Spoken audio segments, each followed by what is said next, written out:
Cet épisode débute avec Oiku, qui rentre à la maison avec Our et son père, après sa journée de classe. Elle se précipite pour prendre une douche et se changer, puis rejoint Demir et Our dans la cuisine. Ensemble, ils décident de cuisiner un gâteau, et s'amusent beaucoup avec la farine, créant diverses formes rigolotes pour leur création. Le temps passe vite, et malheureusement, ils finissent par laisser les gâteaux trop longtemps dans le four, les brûlant complètement. La fumée se propage rapidement dans toute la maison, et Demir, inquiet, pense immédiatement à Jandan, qui est en route. Il panique un peu et, avec l'aide d'Our, il se précipite pour tout nettoyer en vitesse avant qu'elle n'arrive. Quelques minutes plus tard, Jandan arrive à la maison.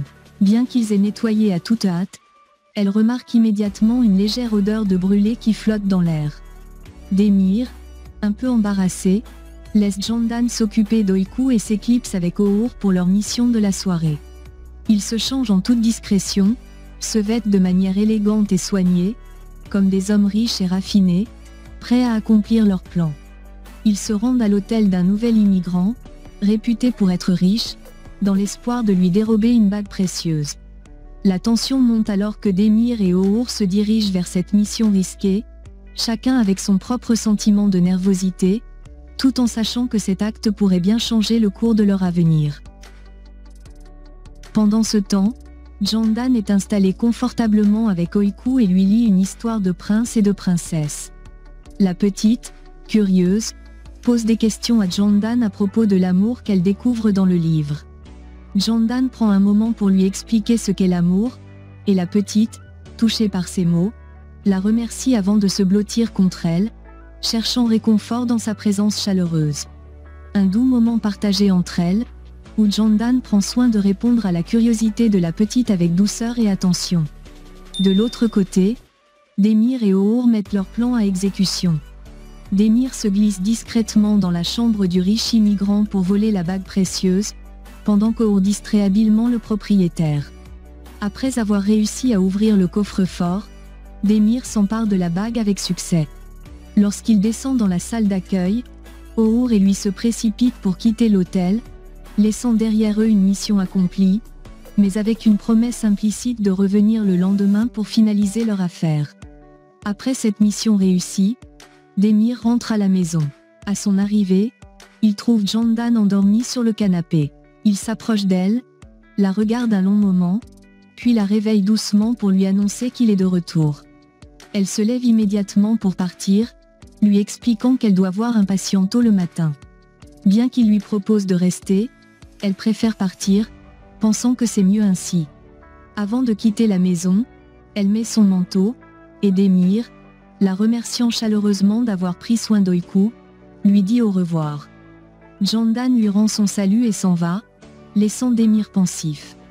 Le lendemain matin, c'est l'heure pour Oiku de partir à l'école. Son père l'accompagne, et Our les rejoint, décidant de faire le trajet avec eux. En chemin, Oiku demande à son père s'il sera présent à la fête de l'école. Il lui répond qu'il viendra, mais qu'il doit d'abord aller régler quelques factures avant de les rejoindre à l'école. Il confie ensuite son sac à Our, lui demandant de prendre soin de la petite et de l'accompagner jusqu'à l'école. De son côté, Jandan reçoit un appel de Mufid, qui lui prend des nouvelles et l'invite à prendre un café ensemble. Jandan accepte avec plaisir et se rend donc chez Mufid. Pendant ce temps, Demir est occupé à faire les courses pour la maison, s'assurant que tout est en ordre pour la famille avant de retrouver sa fille et de poursuivre ses obligations quotidiennes. À l'école, Ilaya se moque des gâteaux d'Oiku, raillant leur texture brûlée. Our intervient immédiatement, demandant à Ilaya de s'éloigner et rassurant Oiku en lui disant que ce n'est pas l'apparence qui compte, mais le goût. Peu après, Sevgi goûte les gâteaux d'Oiku. Bien qu'elle soit surprise par leur texture brûlée, elle est impressionnée par leur goût exceptionnel, ce qui redonne un peu de confiance à la petite. Cependant, Oiku reste anxieuse, scrutant la pièce à la recherche de son père ou de sa mère, espérant qu'ils arrivent bientôt. De l'autre côté, Arzu, complètement ivre, est allongé sur le canapé à la maison. Ilaya, voyant la détresse d'Oiku, n'hésite pas à se moquer de la situation, soulignant que la mère d'Oiku n'est pas venue à la fête comme elle l'avait promis. Les larmes aux yeux, Oiku supplie Ilaya de partir et de la laisser tranquille. Elle se souvient des paroles d'Arzu, qui lui avait promis qu'elle serait là pour la fête. Elle observe alors ses camarades qui s'amusent joyeusement avec leurs parents, et se sent profondément seule et abandonnée.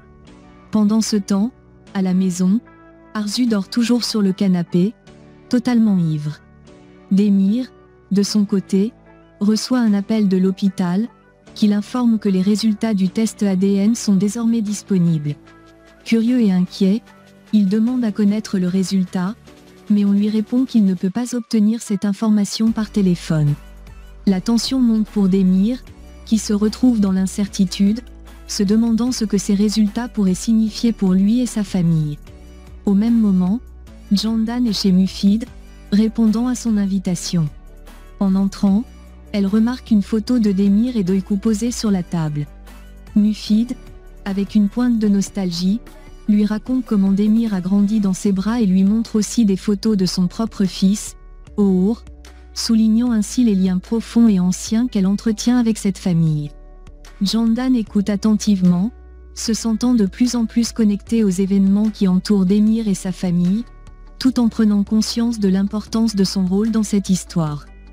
Jandan, surprise en voyant les photos de son fils Oğur chez Mufid, se souvient soudainement de lui comme étant celui qui est venu chez elle à plusieurs reprises pour voler ses tableaux. Le choc est immense lorsqu'elle réalise que Oğur est le complice de Demir. La vérité la frappe de plein fouet, et elle reste là, abasourdie, ne sachant comment réagir face à cette révélation. Elle se rend alors compte de l'ampleur de la situation et de la trahison qui l'entoure, se sentant profondément déçue par la complicité de Demir avec son fils. De son côté, Demir rentre chez lui, les sacs de vivres qu'il a achetés à la main. En entrant, il s'arrête un instant devant la photo d'Oiku accrochée au mur, observant son sourire innocent. Ce moment de contemplation, bien que paisible, est empreint d'une grande inquiétude, car il sait que des vérités cruciales sont en train de se dévoiler. L'incertitude concernant l'avenir de sa famille le hante. Plus tard, Jandan se rend chez Djemal pour lui demander toute la vérité sur Demir. Elle cherche des réponses, des éclaircissements sur ce qu'elle a découvert, cherchant à comprendre les choix de Demir et les liens qui unissent les personnes autour d'elle. Les révélations qu'elle a reçues l'ont bouleversée, et elle cherche désormais à obtenir une vision plus claire de la situation, espérant que Djemal saura lui donner des réponses. Pendant ce temps, Demir se rend à l'hôpital pour récupérer les résultats du test ADN. Après avoir remis sa carte d'identité, on lui tend une enveloppe contenant les résultats. Il la prend lentement, la fixant longuement, les mains tremblantes. Une vague d'incertitude l'envahit alors qu'il se demande ce que ces résultats signifieront pour lui et pour Oiku. Il garde l'enveloppe entre ses mains, retardant le moment de l'ouvrir, sa nervosité grandissant à chaque seconde. Il sait que ce qu'il va découvrir pourrait changer sa vie à tout jamais.